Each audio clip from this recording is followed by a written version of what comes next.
Entonces comencemos con Génesis capítulo 22. Vamos a estar leyendo varios versículos, no todos de una sola vez. Cuando quiera concretar algún pensamiento, pues entonces leo el versículo respectivo. El primero es Génesis capítulo 22. Dice así la palabra del Señor: aconteció después de estas cosas que probó Dios a Abraham y le dijo: Abraham, y él respondió: heme aquí. Y dijo: toma ahora tu hijo, tu único Isaac, a quien amas, y vete a tierra de Moria, y ofrécelo allí en holocausto sobre uno de los montes que yo te diré. Tengan por favor en sus mentes este lugar, Moria.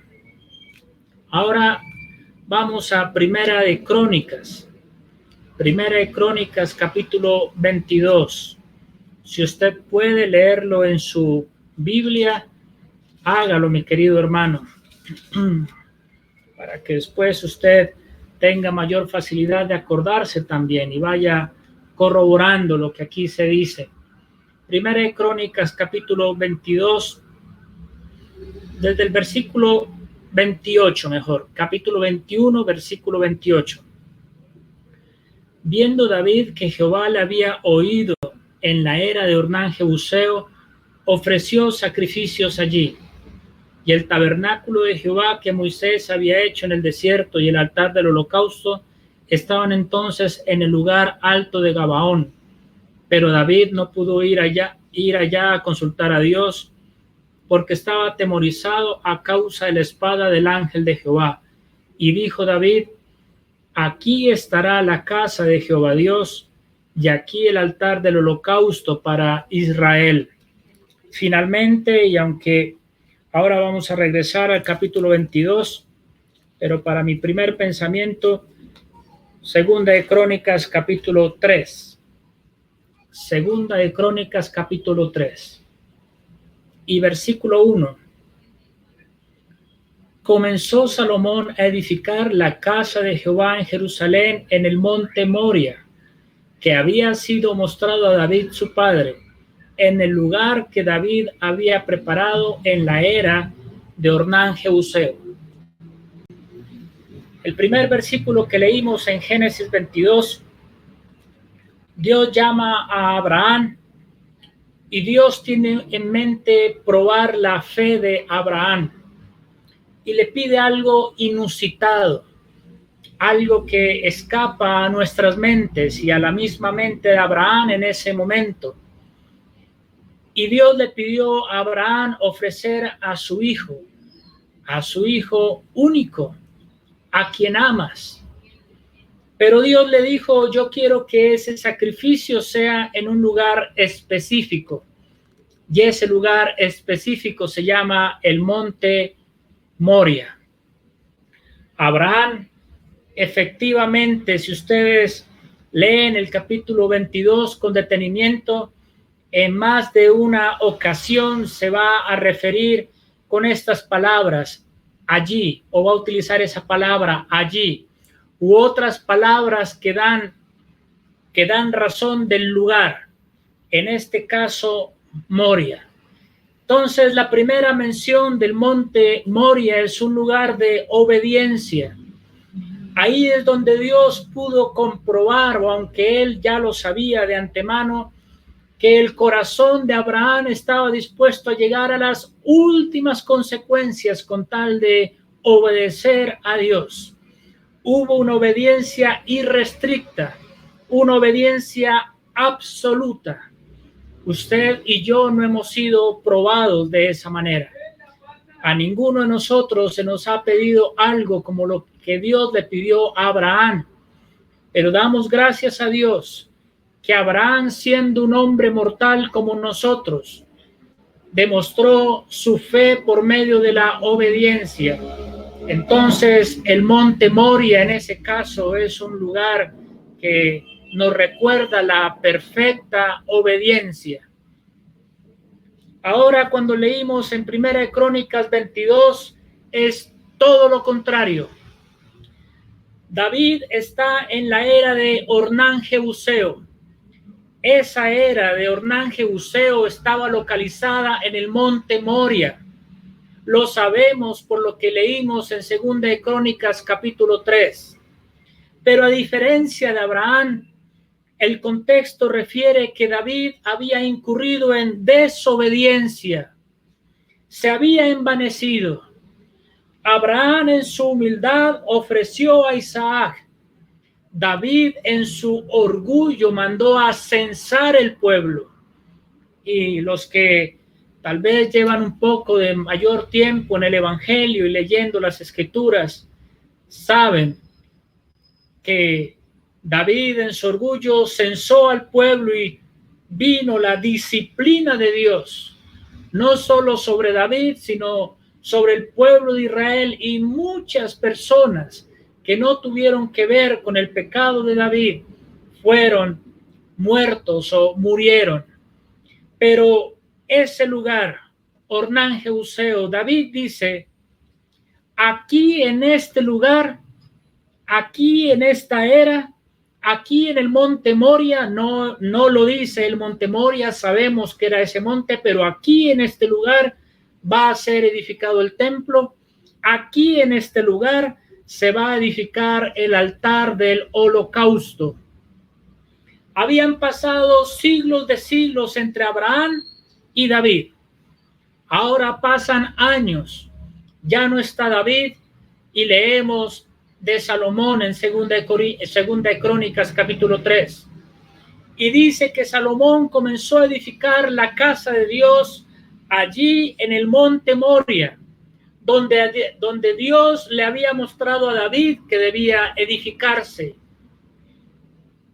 Salomón pudo haberlo hecho en otra parte, sin embargo, no era el deseo de Dios, no era la voluntad de Dios. El punto al que quiero llegar es que en los pensamientos eternos de Dios había un lugar específico donde Él quería que se construya su casa. Él pudo haberlo localizado en cualquier otra parte y sin embargo lo ubicó allí en el monte Moria. Mis amados hermanos, el lugar donde se ubica la casa de Dios para Él es muy importante, porque es allí donde Él coloca su nombre. Había muchas ciudades en Israel, pero Dios escogió Jerusalén únicamente para que allí se establezca su templo y la casa de Dios. Y lo menciono, hermanos, porque ustedes están orando y de hecho aquí en Cali estamos orando también por ustedes en cuanto al local donde se ha de reunir la iglesia. Es algo que no se debe tomar a la ligera. Debe haber bastante oración, bastante dependencia de Dios, preguntándole al Señor, Dios, ¿dónde quieres colocar tu nombre? No es donde a mí me convenga, no es donde me quede cerca, no es donde a mí me parezca, ni siquiera si es bonito o es feo según lo que yo considero. Es el lugar que Dios haya escogido para hacer habitar allí su nombre. Un lugar en el que Dios quiere ver obediencia, como la hubo con Abraham. Y ese cuadro entre Abraham e Isaac y ofreciéndolos dar, pues nos habla de cómo el Padre ofreció al Señor Jesucristo en la cruz del Calvario. La iglesia va a estar en un lugar donde se hable del sacrificio de la obra de nuestro Señor Jesús en la cruz. Y la casa de Dios va a estar cimentada. Sus fundamentos van a estar echados sobre la obra de la cruz. El Señor Jesucristo será el fundamento. Su sacrificio, su obra será el fundamento de todo el edificio, de toda la estructura. De manera entonces que la estructura no se va a caer siempre y cuando garanticemos que el fundamento sea el Señor Jesús. En la medida que el evangelio porque el evangelio es Cristo, esté en el fundamento, puede soportar la estructura, el edificio, la iglesia. Hay obediencia. Lastimosamente con David hubo desobediencia, pero también allí en ese caso hubo disciplina. Entonces, aunque no se había levantado todavía la casa de Dios, pero hermanos, simplemente extendiendo la aplicación en la casa de Dios, también hay disciplina por parte del Señor. Disciplina personal, muchas veces, disciplina colectiva, esperamos que en ninguna ocasión, pero también lo hay. Ahora, ese es mi primer pensamiento. El lugar, Moria, el lugar de la casa de Dios. Entonces, a Dios le interesa el sitio, el lugar. Y si lo quieren refrendar o comprobar en el Nuevo Testamento, pues hermanos, hacer memoria de Mateo capítulo 18 y versículo 20. ¿Dónde están 2 o 3 congregados? El dónde me habla de lugar. Donde están 2 o 3 congregados en mi nombre, allí estoy yo. La palabra allí me habla de lugar.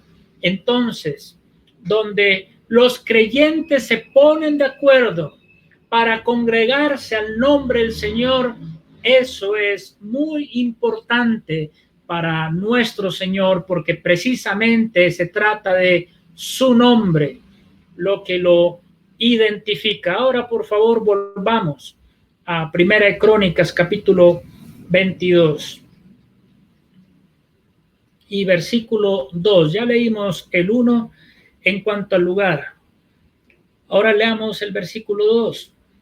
Después mandó David que se reuniese a los extranjeros que había en la tierra de Israel y señaló de entre ellos canteros que labrasen piedras para edificar la casa de Dios. Versículo 5. Y dijo David: Salomón mi hijo es muchacho y de tierna edad, y la casa que se ha de edificar a Jehová ha de ser magnífica por excelencia, para renombre y honra en todas las tierras. Ahora pues, yo le prepararé lo necesario. Y David, antes de su muerte, hizo preparativos en gran abundancia. No leemos todo el capítulo, que está lleno de enseñanzas. Para nosotros como iglesia podemos extraer bastante aplicación para nosotros los creyentes y también para el comportamiento y las prácticas dentro de una asamblea local y los propósitos de Dios para esa iglesia. Pero si usted se toma el tiempo de leer este capítulo 22, se va a dar cuenta que el corazón de David estaba en la casa de Dios. Él no pudo edificarla, tuvo la intención, tuvo la idea de edificar la casa. Dios le dijo: no, Señor, es muy buena la intención, pero tú no. ¿Por qué? Porque eres hombre de guerra, ya has derramado mucha sangre y eso te inhabilita para construir la casa. El propósito es buenísimo, pero no lo vas a ejecutar tú, sino tu hijo Salomón. Con todo y ese impedimento, el corazón o el pensamiento de David giraba en torno al templo y la construcción del templo, y tenía los planos y consiguió los materiales e hizo todos los preparativos para eso. Entonces, eso me lleva al Nuevo Testamento. No lo leemos porque quizás lo conocemos, sino usted lo puede buscar allá en Mateo, cuando dice el Señor Jesucristo que donde esté no es vuestro tesoro, allí estará también vuestro corazón. Mi querido hermano, si nuestro corazón está en Dios, necesariamente está en su casa. Y entonces nuestro corazón está en el cielo. Donde esté vuestro tesoro, allí estará también vuestro corazón. ¿Dónde está su corazón, mi querido hermano? Y me pregunto yo, ¿Dónde está mi corazón? ¿Qué anhela mi alma? ¿Anhelo a Dios? ¿Anhelo su iglesia? ¿Mis intereses son sus intereses o mis intereses son totalmente distintos a los propósitos que Dios tiene conmigo? David entonces tenía muy claro eso, pero además de ello, por eso leímos el versículo 5. David dice: yo quiero que la casa de Dios que se va a edificar sea una casa grande, portentosa, que se reconozca en todo el mundo, una casa muy, muy hermosa y, si se quiere, vistosa, gloriosa. ¿Por qué pensaba David así, de esa manera? ¿Porque había vanidad en él? ¿Porque había orgullo en él? No, no era su casa, era la casa de Dios. Pero lo que yo concluyo de eso al leer estas palabras de David es que el concepto que Dios tenía, que David tenía de Dios, le llevaba a tener el concepto que él tenía de la casa de Dios. El concepto que nosotros tenemos de Dios es el concepto que nosotros tenemos de la iglesia a la cual pertenecemos. Si nuestro pensamiento, mejor, si nuestra convicción acerca de Dios es grande, Dios por sobre todas las cosas glorioso, ese mismo concepto será el que yo tenga de su casa, que en nuestro caso es la iglesia local. Saben, a veces tenemos un concepto muy pequeño de la iglesia. A veces un concepto muy pequeño de las reuniones de la iglesia. ¿Qué debo concluir con eso? Que el concepto que yo tengo de Dios es muy pequeño. Cuando a mí me da lo mismo 8 que 80, congregarme o no, es porque me vale Dios lo mismo 8 que 80.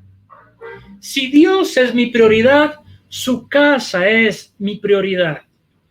Dios no se conceptúa a la luz de su casa, es al revés. El concepto de Dios me lleva a conceptuar la casa de Dios.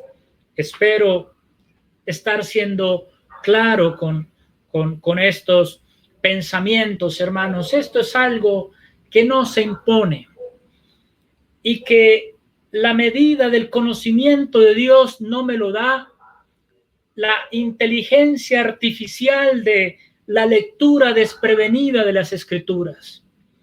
Eso me lo da el Espíritu aplicando la Biblia a mi corazón. En otras palabras, la obediencia sencilla a lo que la Biblia enseña. Abraham tenía un concepto grande de Dios. Por eso, él pudo obedecer hasta el último nivel, ofreciendo a Isaac, y Dios le recompensó, impidiendo ese sacrificio y proveyendo un carnero para el holocausto. Entonces hemos dicho varias cosas ya. A Dios le importa el lugar. Hemos dicho también que donde esté nuestro tesoro, allí estará también nuestro corazón. Si es Dios, estará también en su casa.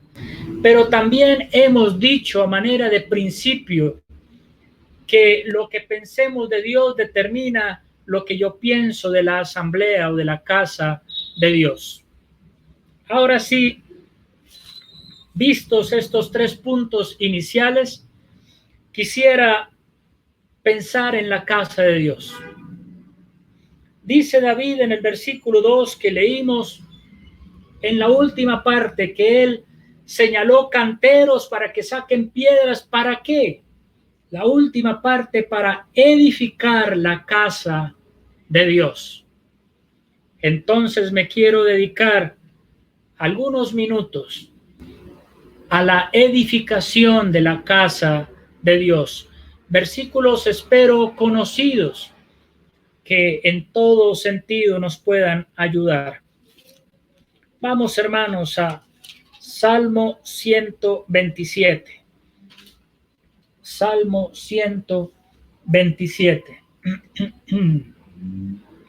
Dice: si Jehová no edificare la casa, en vano trabajan los que la edifican. Y si usted sigue leyendo este salmo, va a hablar también acerca de los hijos.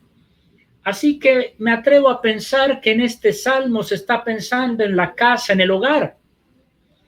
Y si lo traemos a aplicación, pues en el hogar cristiano.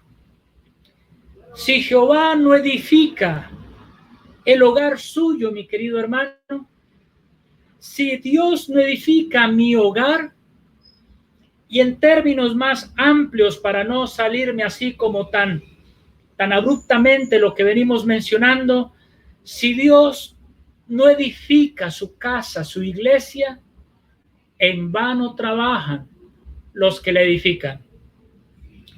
Mi amado hermano, y tenga en cuenta que cuando le pregunto a usted, esa misma pregunta me lo he formulado yo. ¿Quién está edificando su casa? ¿Usted tiene la certeza de que es Dios?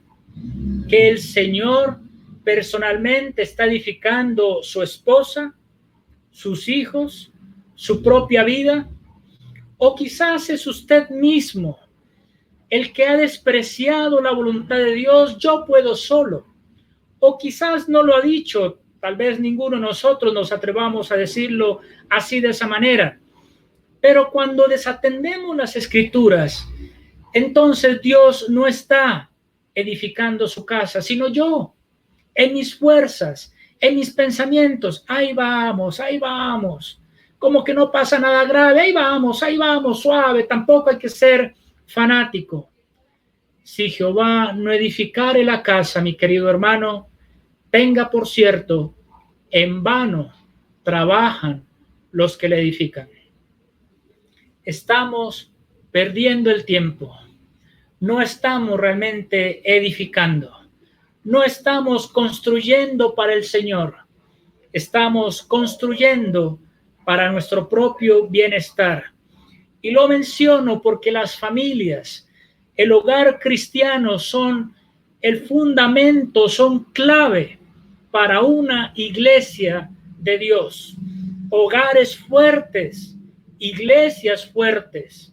Cuando hay hogares débiles, también hay iglesias débiles.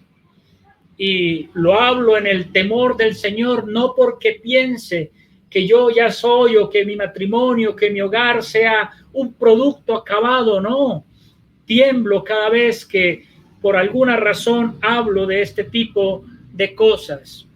Pero que sea el Señor quien esté edificando nuestra casa, pero también que sea Dios el que está edificando su casa, la iglesia. Si abandonamos las Escrituras, no es Dios el que edifica la iglesia, sino nosotros mismos.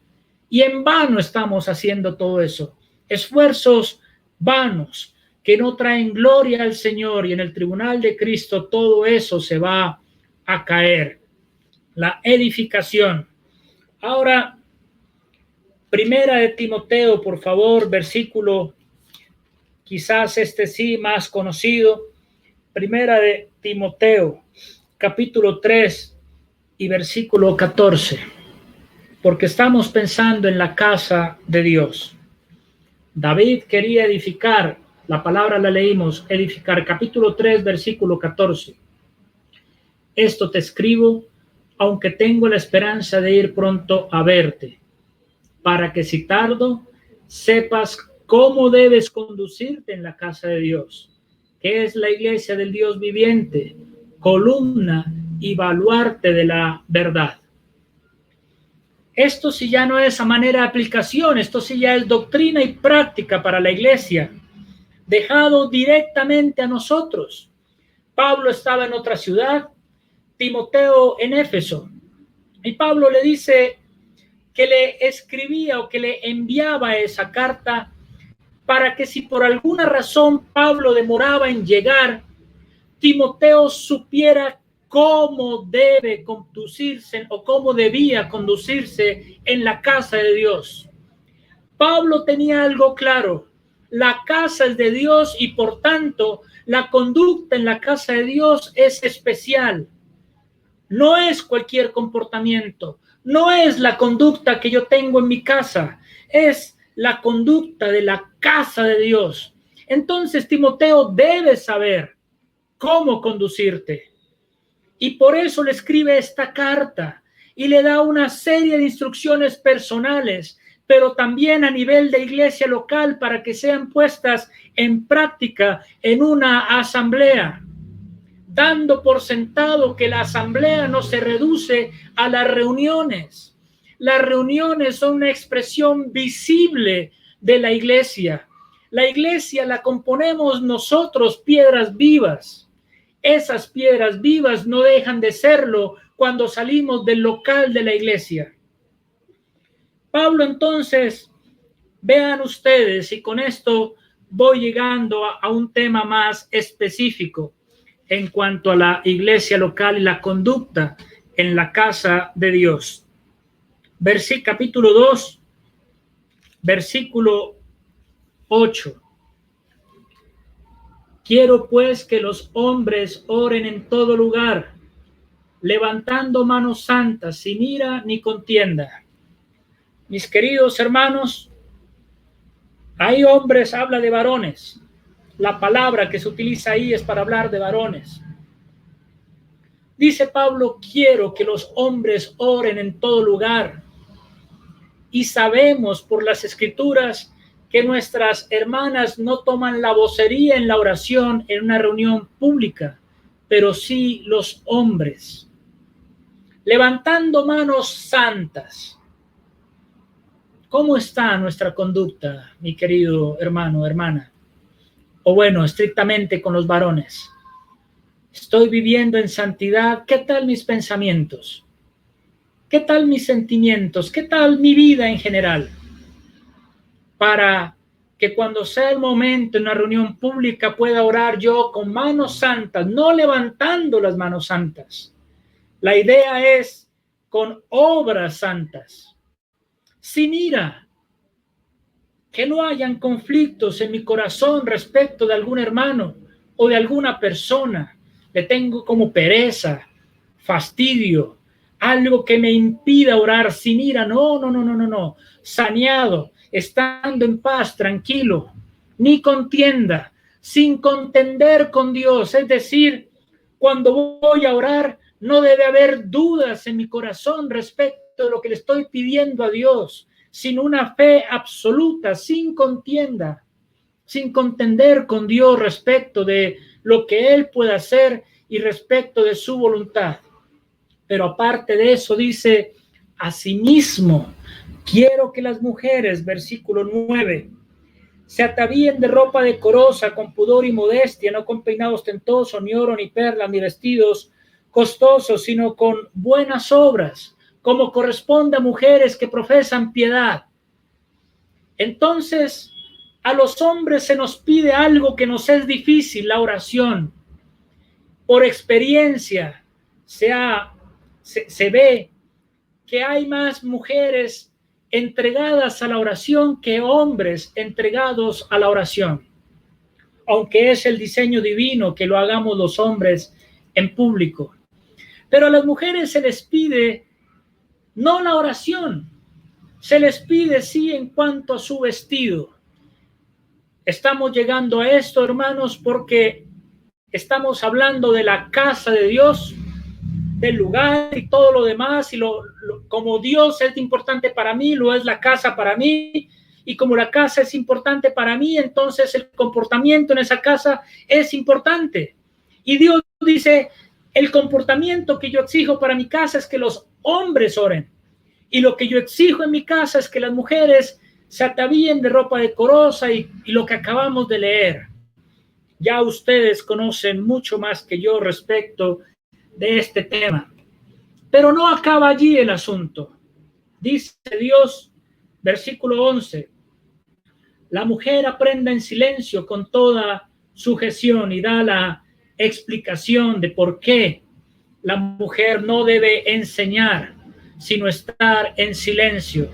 No solamente el atuendo, no solamente las vestiduras, sino también ahora en cuanto a su silencio y su sujeción dentro de la asamblea, o siendo miembro de la asamblea y visiblemente en la reunión de una iglesia local. Pero quiero seguirme enfocando en el papel de mis queridas hermanas como miembros de una asamblea, como piedras vivas en la casa de Dios, y cómo ustedes pueden ayudar a la edificación del pueblo de Dios, de la casa de Dios, cómo pueden contribuir al orden en la casa. Ahora sí, entonces, Proverbios, por favor, capítulo 14. Proverbios capítulo 14 y versículo 1. La mujer sabia edifica su casa, mas la necia con sus manos la derriba. Qué bueno que Dios pueda decir de usted, mi amada hermana, que usted es una mujer sabia. ¿Sabe por qué? Porque si usted es una mujer sabia, edifica su casa. Comienza allí con los suyos. Leímos en Timoteo acerca de la crianza de los hijos también. Bueno, no leímos, pero ese debía haberlo leído. Está también ese contexto en cuanto al hogar y el papel fundamental de la hermana en su propia casa. Si usted es una mujer sabia, está preocupada por su propio hogar, está preocupada por edificar su casa. Entonces, no solamente su vestuario, sino también sus hijos. Y quiero animarlas, porque en estos tiempos de tanto feminismo y también de tanto machismo, porque los dos extremos son malos, pero donde se desprecia el trabajo de la mujer en el hogar, que ser ama de casa es algo absurdo, ridículo. Dios le da gran valor al trabajo que usted como creyente desempeña en su propia casa, edificando su hogar, formando sus hijos, ayudando a su esposo. Como bien se dice, detrás de un gran hombre hay una gran mujer. A nosotros se nos reconoce por nuestra labor pública, pero sinceramente no somos nada, literalmente no somos nada, si no fuera por la oración, la comprensión, la ayuda en todo sentido de nuestras hermanas, de nuestras esposas, específicamente hablando. La mujer sabia edifica su casa. Quiero leer otros versículos también en Proverbios, y esto les va a ayudar a los creyentes también solteros. Espero yo que sea de ayuda para mis hermanos. Proverbios 11 y versículo 16. La mujer agraciada tendrá honra y los fuertes tendrán riquezas. Claro, uno piensa la mujer agraciada, la mujer bonita, la mujer hermosa, y en fin, dele el calificativo que usted quiera. La mujer agraciada tendrá honra. Pero ¿qué leímos allá en Timoteo? Como mujeres que profesan piedad. Un ornato, dice Pedro, mejor lo leo porque me confundí en mi pensamiento, pero no perdamos acá Proverbios, que vamos a seguir leyendo versículos en Proverbios. Dice Vuestro atavío no sea el externo de peinados ostentosos, ni de adornos de oro, de vestidos lujosos, sino el interno. Esa es la gracia, esa es la hermosura. El del corazón, ese debe ser el verdadero ornamento. En el incorruptible ornato de un espíritu afable y apacible, que es de grande estima delante de Dios. Mi querida hermana, lo que usted hace en la soledad, lo que usted hace en su propio hogar como una mujer sabia, es de grande estima delante de Dios. Pero sigo porque me llegó el tiempo ya. Capítulo 12 y versículo 4. La mujer virtuosa es corona de su marido. Qué bonito versículo, ¿no? Mas la mala como carcoma en sus huesos. Ese sí ya no es bonito el versículo, pero es la verdad. Una mujer virtuosa, ya no vamos a alcanzar a leerlo, pero si usted lee Proverbios 31, ahí está el relato, mejor la descripción de una mujer virtuosa. Esa mujer virtuosa es corona de su marido, una corona que se exhibe en la cabeza. No físicamente la mujer se exhibe, pero qué bien que queda, qué bien que lo hace quedar a su esposo.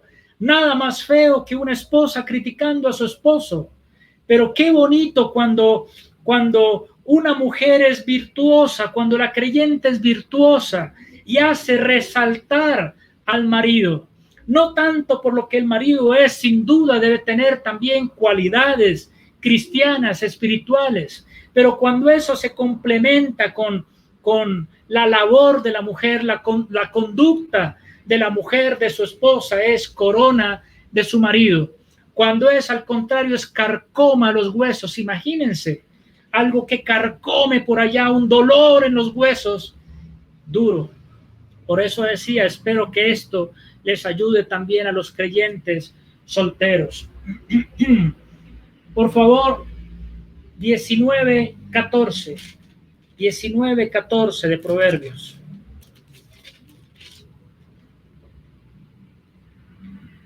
Desde el 13 de una vez. Dolores para su padre el hijo necio, y gotera continua las contiendas de la mujer. La casa y la riqueza son herencia de los padres, mas de Jehová la mujer prudente. Una mujer sabia, una mujer agraciada, una mujer virtuosa, y aquí leemos la mujer prudente. ¿Quién da una mujer prudente a un hombre? Dios. Yo he escuchado que el matrimonio es como una ruleta rusa, que no se sabe realmente lo que va a pasar, que es como al azar que uno se casa, que uno se casa con una mujer y no tiene ni la más mínima idea de cómo le va a ir. Pues obviamente el futuro lo conoce Dios, pero tenemos prenda de garantía, que si como creyentes nos casamos con mujeres creyentes en el Señor, no solamente que sea creyente, sino que sea la voluntad del Señor, pues Dios en su gracia nos va a ayudar. Claro, me caso con una mujer creyente en la voluntad del Señor, pero de ahí para arriba tengo que seguir construyendo como varón de Dios, y la mujer debe aportar también como mujer de Dios, y juntos edificar el hogar cristiano, y de esa manera están también ayudando a la edificación de la casa de Dios. Pero todo lo contrario, cásese con una mujer así, versículo 13, gotera continua las contiendas de la mujer. ¿Han visto ustedes una gotera? Todos hemos visto una gotera. Y parece sencillo, ¿no? Parece que como que no afecta mucho la gotera en la pieza, en la cocina, en la sala, que la gotera le esté cayendo allí donde justo va la almohada, peor. Pero que está una gota, otra gota, otra gota, y así dele que dele. Cansón, fastidioso. Se cansa uno de eso. Así es. y gotera continua las contiendas de la mujer. Una mujer de mal carácter, malhumorada, alegando en todo tiempo, con cantaleta en todo tiempo, malo porque sí, malo porque no, dele que dele con el mismo sirirí todo el tiempo. Se me fue el tiempo ya, pero quiero leer más versículos. 21:9. 21:9. Dice: mejor es vivir en un rincón del terrado que con mujer rencillosa en casa espaciosa. Salomón sí que sabía de mujeres. Salomón tuvo 1000 mujeres. Así que experiencia en cuanto a ellas y la convivencia en cuanto a ellas y en cuanto al carácter de las mujeres y en cuanto al comportamiento de las mujeres y en cuanto a muchas veces la imposibilidad de descifrarlas a ellas. Salomón, más que experimentado en este asunto. Y él dice: prefiero vivir por allá en un rincón incómodo que en un lugar bien amplio con una mujer rencillosa. No, dice Salomón, prefiero yo estar por allá amontonado que estar con una mujer en una casa espaciosa pero que sea rencillosa. Mi querido joven, no, ya ni joven, mis queridos hermanos solteros, que Dios les ayude, sí, a buscar, pero en la voluntad del Señor. Tengan presente estos consejos para que Dios también les ayude, los consuele, los fortalezca, bendiga sus hogares. Y hermanos, que en suma Dios bendiga nuestros hogares y que su bendición esté en su casa. Me refiero a la casa de Dios. Vamos a orar.